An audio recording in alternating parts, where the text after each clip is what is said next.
Hello, everyone, and welcome to this episode of the Higher Ed Geek Podcast, episode number 149 with Dr. Rovy Branon of the Continuum College at University of Washington. So really great exploration and just examination of this current moment with continuing education, which just is really growing and expanding and just getting a lot of discussion as well-deserved and well-earned, and just something that is really relevant to this current moment, supporting more adult online, lifelong learners and all that good stuff. So just really appreciate all the perspectives that Rovy shared, and some great resources to check out. So please do check out the resources, check out ways to continue the conversation with Rovy and all that the Continuum College has to offer. And since I was out at South by Southwest EDU last week recording a live podcast on site there in Austin, which is super great, had a lot of fun. That audio will be in the feed here, kind of cleaned up and everything in a few weeks.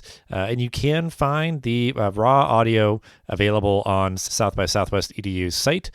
So go find that if you would like. But without further ado, after this brief message, this is episode number 149 with Rovy Branon.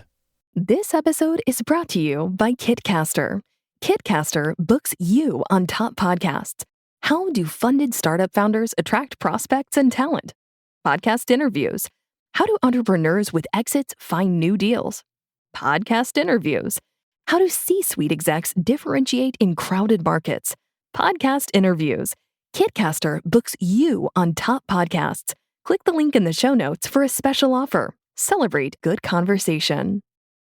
All right, we are here continuing to talk about continuing education, something that I have just gotten a lot more interested in lately. I feel like it's in the zeitgeist a lot as people are examining opportunities to engage adult learners and lifelong learners and so many other things. So without further ado, let's just get right to it. Rovy, if you want to introduce yourself and give a brief overview of your professional background and how you got to be where you are today. Sure, Dustin. Well, great to be here. I'm Rovy Branon. I'm Vice Provost for Continuum College at the University of Washington in Seattle, Washington. I've been at Continuum College for about 8 years. We are the adult and continuing education arm of the university, but our purview has grown so that we have learners from 7 to 87 in our purview. Summer youth camps. We have an Osher Lifelong Learning Institute for older learners. So we really run the gamut of lifetime learning. But I think we've historically been known as adult and continuing education in the past. I've been in this field for about 15 years. Prior to coming to the University of Washington, I worked at the University of Wisconsin Extension, and we worked statewide, very similar kind of function, serving the needs of adult and continuing learners across the state of Wisconsin.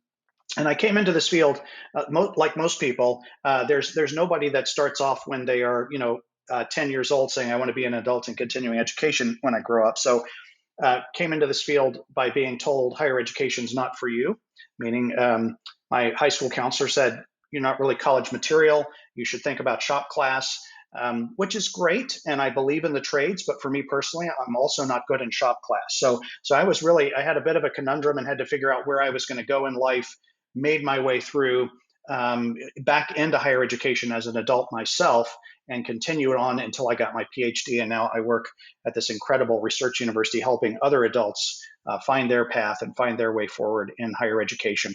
Continuum College itself serves about 60,000 learners each year in lifelong learning kinds of activities. And are just as a comparator, the rest of the University of Washington serves about 48,000 traditional students in undergraduate and graduate programs. So adult and continuing education is really growing, and it's exciting to be a part of this field at this point in time as we see this explosive growth in people going back and learning in new and different ways from their higher education institutions. Well, I guess what kind of caught my ear is that there at the Continuum College, support students from all age groups. I guess, do you know the context around that? Has it just kind of traditionally always been what you all do, or is that a recent change? Well, we've been around since 1912, and we really did start off just serving adult learners and specifically really helping with non-degree programs for adults. So back in 1912, but right before and as we went into the Great Depression, we were helping rural families learn how to manage their budgets better, the farmers how to manage their crops. And so over the years, we've added bits and pieces. And so it's been a very organic path to grow into true lifelong learning in the way that we have. But it's not uncommon for many of the units like ours across the United States. Yeah, just yeah, super unique, super cool. And yeah, I mean a great long history. I guess I was gonna say like, oh, you recently had your 100th anniversary. I was like, that was over 10 years ago or about 10 years ago. But well, belated congrats on that Thank you. milestone. But yeah, I mean it is, like we both said, like it's continuing education is something that has I think just it's kind of having its moment, especially now. Obviously, you all have been there doing this work for a long time, but I guess from your perspective, what do you think is making professional and continuing education especially relevant right now? Well, in this moment, I think, and so meaning just in the last 2 years, the pandemic has had a real impact on what adult learners are thinking about. And you might imagine if you're thinking about a degree program, a master's degree is a 2 year commitment. An undergraduate degree is a 3 or 4 year commitment for most adults, and or even longer if you're part time. And right now, this doesn't feel like an environment for most people where thinking 3 to 5 years in advance is really in their mental state. And so part of what we're hearing is, I need something that I know is going to be helpful in the next 6 to 8 months, versus I'm really thinking long term. And I like to say, I was working in higher ed during the Great Recession, and that was really when we saw the explosion of online degree programs. And I would say, really, in the last 5 or 6 years, it's a differentiation of programming available from higher education that's the big revolution. A lot of that is online, but a lot of that is non degree programming designed to help adult learners with smaller chunks, skill based approaches to very high end skills. Often these aren't basic skills. Sometimes they can be very high end skills, but breaking them apart from the degree model and offering them in different packages so that people can get what they need. But in this moment of the pandemic, we've really seen that acceleration. And I think part of it is it's just very hard for all of us right now to think much longer than, hey, for me, sometimes it's much longer than what I'm going to have for dinner tonight. But for all of us, thinking 3 to 5 years is really tough right now, I think. Yeah, I appreciate kind of acknowledging. I think both pieces of it is like, well, I guess really multiple pieces of it is one, like the modality. Like there's just been so much more proliferation of high quality online education, and people's ability to access that just has become more common. And then, yeah, over the past several years, and especially over the past two, the necessity of uh, being able to get credentials and certificates and those sort of things to allow people to pivot, whether it's dissatisfaction that reached its apex given the last 2 years, or yeah, just the dramatically changing job landscape, kind of requiring people to gain new skills. And yeah, I mean, I think the other part of it that's really fascinating for me is, I mean, exactly what you're saying, like breaking off and kind of chunking out learning for people, but then the opportunities.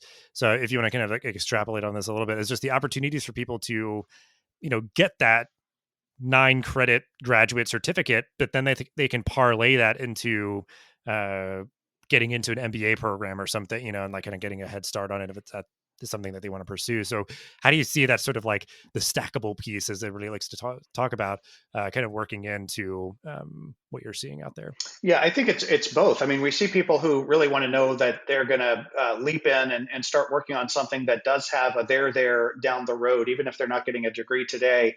People are interested in credentials that might be part of a degree they can go back and finish later. But it's not just a certificate that I think is a credential. People really are looking for very specific elements of degrees that have an impact on their job today. So it's not just, I think in the past we might have heard, let me get a certificate that just helps me more generally, let's say in the MBA realm, a business certificate. But today it's more, I really need the skills in data science as a part of that today. I don't need the whole MBA. I'd like to maybe get that later, but today I need the data science skills to be able to move forward and move ahead. And you said something a minute ago that I think it is really worth mentioning.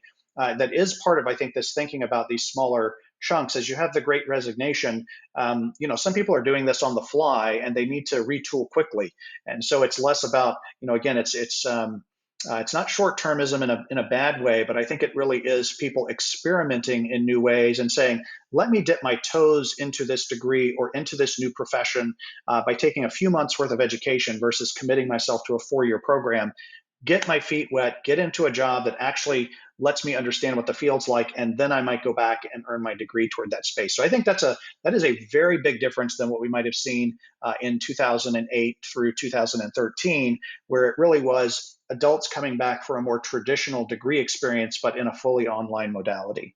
Yeah, that's an interesting kind of wrinkle to this as well. Is that like, I know some people that are like kind of ed tech entrepreneurs that are trying to kind of play in this space, but like, in terms of like workforce development, is like there's not a lot of ways to sample a career, like, and one great way to do it is, you go take a short course that's like, intro to X, Y, and Z. And yeah, it's maybe like 10 weeks at most. And you can meet some folks that, maybe are early in their tenure in that work. The faculty that you're working with can, be great contacts and everything. But yeah, like, and the idea that it's like, yeah, you gained knowledge and a lot from that short course, but then you can parlay it towards something else too, if you want, that kind of has that added value. But reflects how Um, work is changing yeah. too, really. I mean, it's not just that higher ed is changing as the way that we move into work. It's both sides of this are really shifting. And we think about the future of work and the future of how people are going to work. The idea that you're going to prep for 4 years and then you're going to go work somewhere for 30 years. Well, that's been over for more than a decade. I don't think emotionally and mentally some of us have let go of that mindset yet in Hmm. higher ed, but it's also about what happens post that degree. And it's a little bit different for adults because adults are more we know adults are more goal focused. So it may be if I always say that if you have the privilege and capability of being able to take advantage of an undergraduate education on one of our campuses when you are 18 to 22, by all means, you should do that because it's an incredible experience to be a part of. And there's really almost nothing like that in terms of an exploration of what you might want to do. But when you're 35 or 45, you often are a bit more clear about where it is you want to go and what you want to do, at least in the next maybe 5 or 10 years of your career. So I think that's one part that's really shifted. The compact between businesses and individuals have shifted so that it's not like we're going to commit to give you the gold watch if you come to work here. But on the other hand, it's also that we see a lengthening of careers, and I think an understanding of that lengthening of careers. And so those are some pretty significant shifts, not just for higher ed, but how work is shifting and the way that people are going to work. And so this idea of sampling, going in and sampling a program, sampling a course, or sampling a field, we're seeing that more and more. People say, well, I'm not sure I want to go into this field, but I'd like to know enough about it to see if it's something that will interest me. And that's a pretty big commitment to sample something. So I think they're willing to put the time in and the effort in to understand what it will look like, but they need to do it in a way that doesn't commit them for multiple years of their lives right now.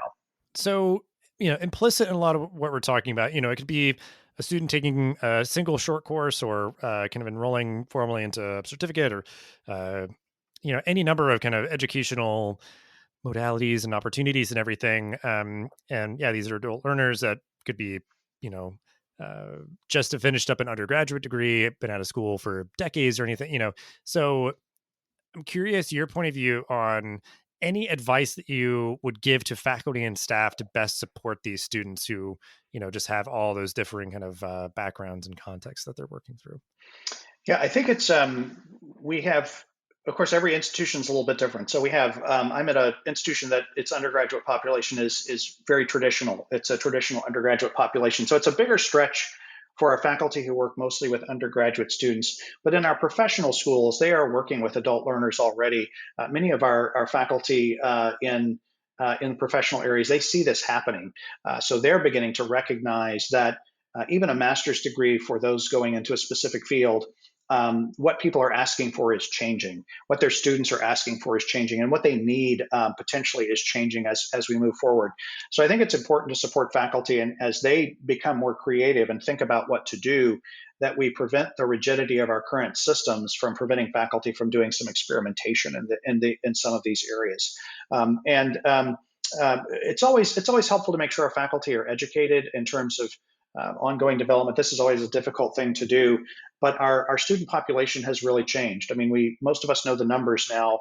73% or 74% of students in college today are non-traditional students by at least one measure of being non-traditional. 65% by age, but others by work status or having a child or all of those sorts of things. And so this idea that the world is still based on that 18 to 22-year-old, that is really no longer the case. So I think, first of all, helping faculty understand, even if you're at a traditional institution, that you might be serving a minority of the college-going population, and to realize the majority are really increasingly older and moving through college in ways that are very different than they used to in the past. So I think that's one thing to help them understand. The other thing is that it's important to help faculty see themselves in that teaching of those folks that may be different than what they thought they would be teaching. And I had a conversation with one of my colleagues on campus, and I took away from this really important point, I think, that people tend to gravitate in whatever aspect of teaching they're in, whether they are in K-12 or higher education or maybe a corporate trainer. And his thought was that people tend to gravitate to the age of people that they're most comfortable in teaching. And I thought, well, I'm not sure that really sounds true, but my wife is a teacher, and she said, second and third grade is great. I would never want to teach fifth grade. And I think, well, I need to think about that in relation to our faculty. So it's important to recognize for our faculty that many of them do want to teach 18 to 22-year-olds. They want to have that experience. And it isn't just the same to say, because you teach 18-year-olds, you're now also good at teaching all adults, and that there are differences of development. A 30-year-old has as much difference in time between a 30-year-old and an 18-year-old as an 18-year-old does to a kindergartner, right? So to think of it that way, I think, and begin to support our faculty in a different way, to recognize that all adults are not the same, that there are developmental differences as people get older and their life circumstances changes, and that we can provide that support to our faculty is really critical for them to be able to engage and feel like this is an important part of the future for higher education. Yeah, I mean, that's just a great way to put it. And I think, like, it's like too, just like the idea of, like, like that example you gave of like 12 years, like going to college has changed a lot in 12, just the idea of like so much being like, online in terms of how you enroll and pay your bill and, access your courses and all that. Like, so like somebody could just be like, yeah, I mean, I've never, engaged in this environment to learn. So, being mindful of orienting those students, and certainly, yeah, a lot of what you talked about as well is like training your faculty to be mindful of, like, these students and their needs and that sort of thing. And yeah, I mean, there's just any number of support structures you can put in place to just kind of help scaffold those continuing students to understand all the kind of complexities of going to college and everything. But I think it's interesting because it's more, as we look at the future of work and just the current of work, part of what's happening, and whether it's the great resignation or the great retirement or the great reevaluation, I think it's a little bit of all of those things. We're seeing certainly the great retirement is happening. And we see a lot of folks really who might have said, hey, I might work another 10 years. And they're saying, you know what, I think I will take this opportunity and go ahead and retire. And so when I look at the future, especially the near-term future, we've gone through, and there's good research to show this, but the current generation, if we say the current generation of leaders comes from the baby boomer era, I always hate these names, but let's just use what people might know here. Mm-hmm. That generation really is retiring. My generation is Gen X. We're small. We don't have enough people to fill all of those roles that are now going away, and sometimes going away very rapidly.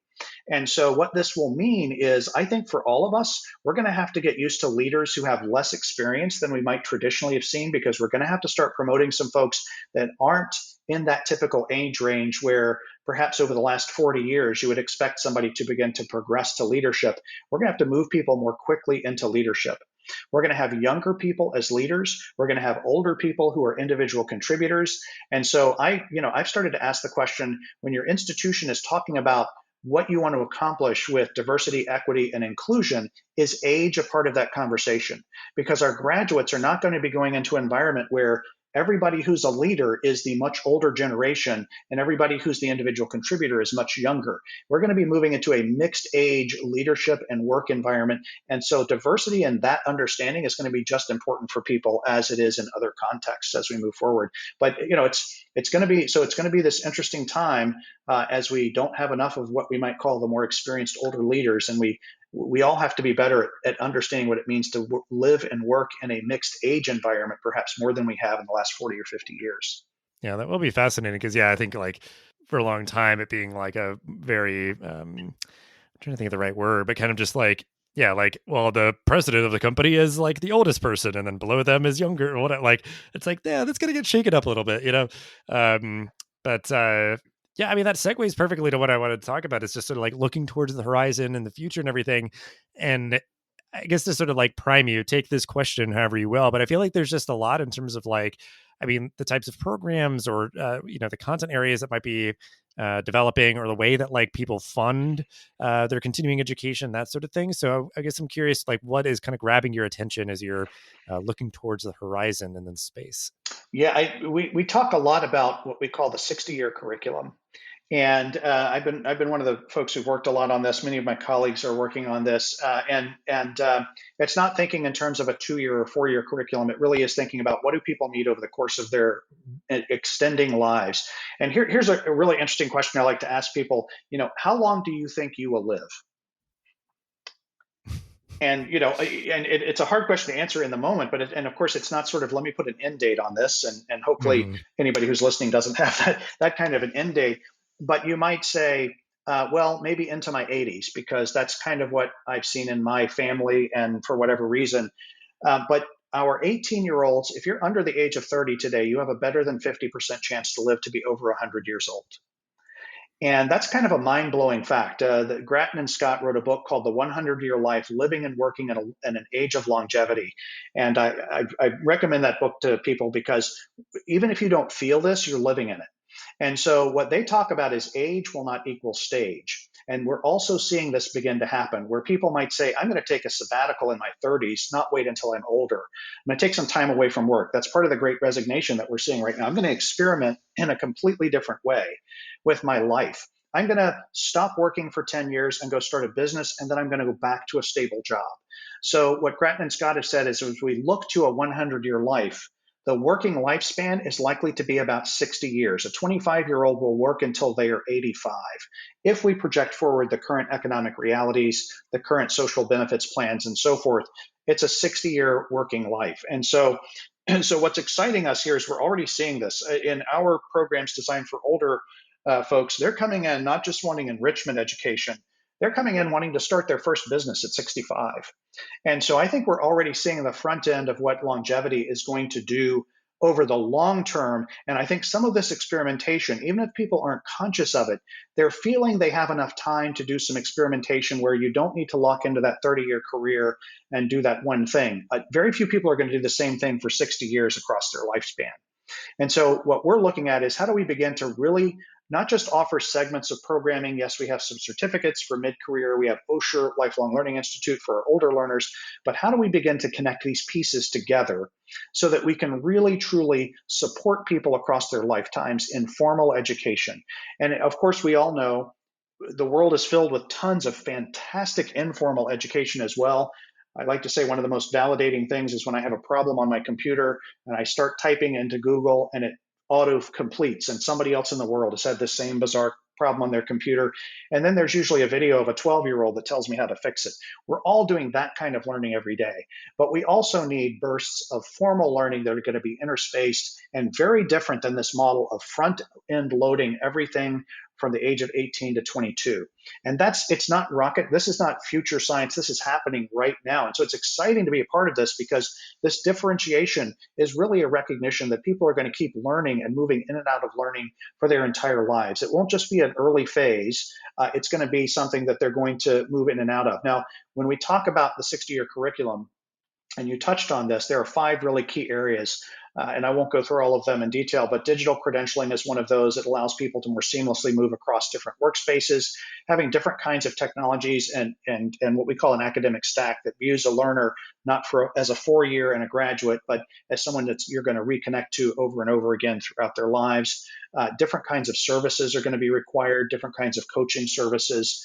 We're going to need a different array of programming, or what we call the meta programming, for that people need over that time period. And finally, and you touched on this, but I think it's really important to maybe come back to this, is we're going to need to change our funding and policy environment. When I say these things to a traditional undergraduate student today, they fall off a chair and say, I can't even afford to get through my 4 years. And now you're telling me I'm going to have to go back and retool over and over. And I guess if I were in their shoes and looking at the current environment where there's very little support, though we are seeing maybe some short-term Pell moving into some Pell grants moving into the short-term educational market as a possibility. But that's just one example of where funding up and policy are going to have to shift to be able to provide the kind of supports that people will need to move in and out of these educational systems throughout their lifetime. So that's what really gets me excited. It's big frame of what's changing in people's lives, but it's the immediacy that we see it happening right now with lots of new program opportunities, lots of different ways to engage in both formal and informal learning in our environment. And it's just to see it actually happen for an ed tech guy who's been doing ed tech since it wasn't really ed tech back in the 90s. I think it seems like to today, some of the things we've always talked about are really happening. The differentiation, the ability to personalize your program paths, all of that is happening right now. And so that's what gets me excited, is that everybody, even students like me who might be told you're not college material, there's a path there now for just about everybody who wants and needs that. I'm not saying college in the way we've always thought of it is for everybody. We need people doing a lot of different kinds of work. But on the other hand, higher learning of some form is probably going to be required by just about everybody to continue to function in an increasingly complicated society. And so it's going to take a lot of work to figure out not just the stuff and the delivery and what should be there, but really how do we make it work for people, and what are the right policy and funding implications so that everyone can take advantage of that.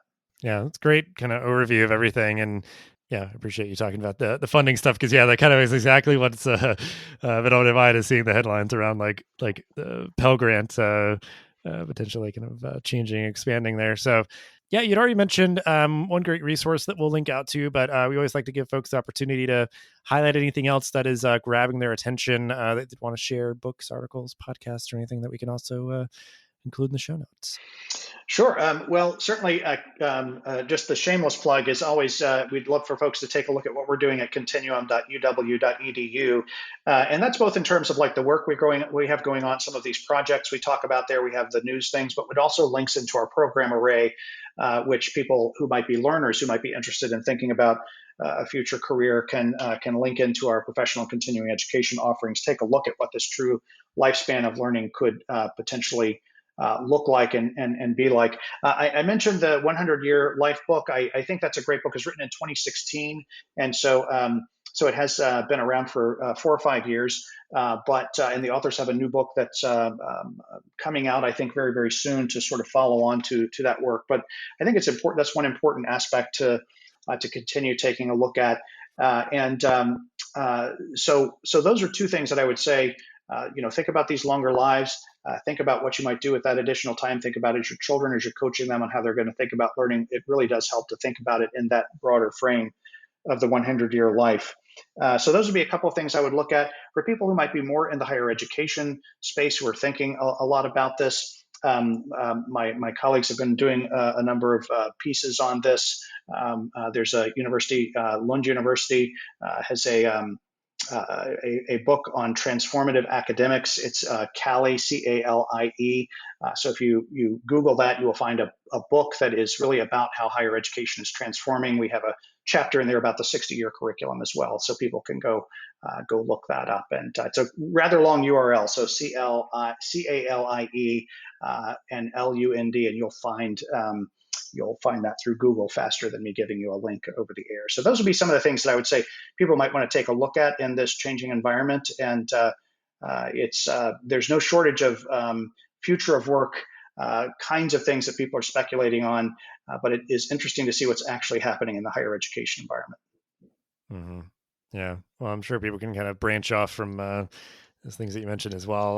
To kind of keep the learning going. But yeah, we will end though now, as we always do, give you an opportunity for a final thought or call to action on this topic to end the episode. First of all, keep learning, and continue for yourself and for others to think about what's next. I think it is so important for us to include thinking about age as we think about our diversity on our own campuses. For those who are in higher education listening to this, I hope you're thinking about this maybe in a different way and saying, hey, we haven't thought about age. At least ask the question why you haven't thought about age. But I think learning throughout the lifespan is both a challenge and an opportunity for all of us. It will help us diversify who we're serving. It will diversify the higher education landscape.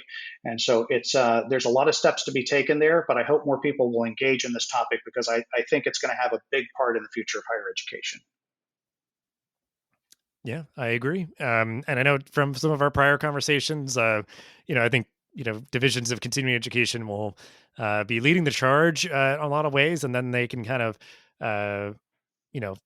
educate their colleagues on their campus about how to, support adult learners and, incorporate stackable credentials and all these kind of cool things that I feel like, they've been working on for a while. So, a great place to end it.